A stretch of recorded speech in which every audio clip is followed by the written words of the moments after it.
This is the Lone Crater YouTube. We hope this video helps. In this video, I will explain how to make soup powder using an easy method. We will start by gathering our core ingredients. You will need a selection of dried vegetables like carrots, celery, and onions, which form the foundation of your powder.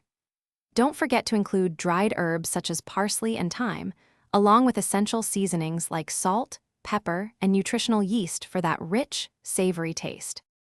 Now, let's prepare our ingredients for the next step. It is crucial that all your dried vegetables are completely free of any moisture.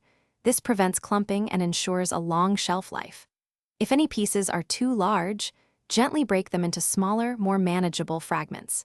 If you suspect any lingering moisture, you can spread them thinly on a baking sheet and dry them in an oven at a very low temperature, around 150 degrees Fahrenheit, for about 30 minutes.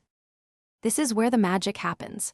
Transfer your dried ingredients into a high-speed blender or a dedicated coffee grinder. Process them in small batches to ensure you achieve a consistently fine and smooth powder. You might need to pulse it for about 30 seconds to 1 minute, then shake and repeat. For the best texture, sift the resulting powder through a fine mesh sieve to catch any larger, unground pieces, which you can then regrind. Finally, let's talk about storage and usage.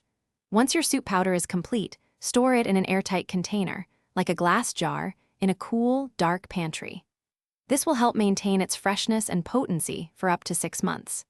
To use, simply whisk about 2 tablespoons of your homemade powder into 1 cup of hot water for a quick and flavorful broth, or add it directly to stews and casseroles for an extra boost of savory goodness.